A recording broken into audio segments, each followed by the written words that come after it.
Amos 9 verses 11 to 12 is a passage from the book of Amos in the Hebrew Bible in which the prophet Amos speaks about the future restoration of Israel.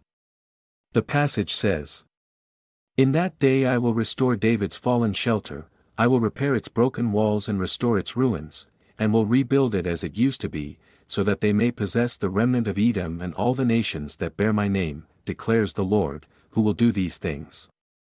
Amos 9 verses 11 to 12 NIV.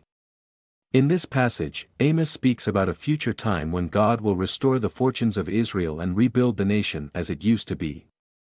The imagery of repairing a fallen shelter and restoring ruins refers to the rebuilding of the nation of Israel and the restoration of its prosperity and power. The phrase, "the remnant of Edom," refers to the descendants of Esau, who were the traditional enemies of the Israelites.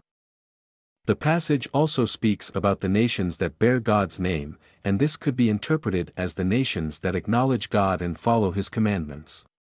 These nations will be included in God's plan of salvation and will be blessed by Him.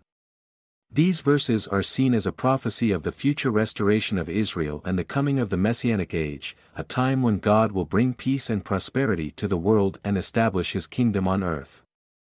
In summary, Amos 9 verses 11 to 12 is a passage in which the prophet Amos speaks about the future restoration of Israel, where God will repair its broken walls and restore its ruins, and will rebuild it as it used to be. This passage also speaks about the inclusion of the nations that acknowledge God and follow His commandments in God's plan of salvation, and it is seen as a prophecy of the future restoration of Israel and the coming of the Messianic Age.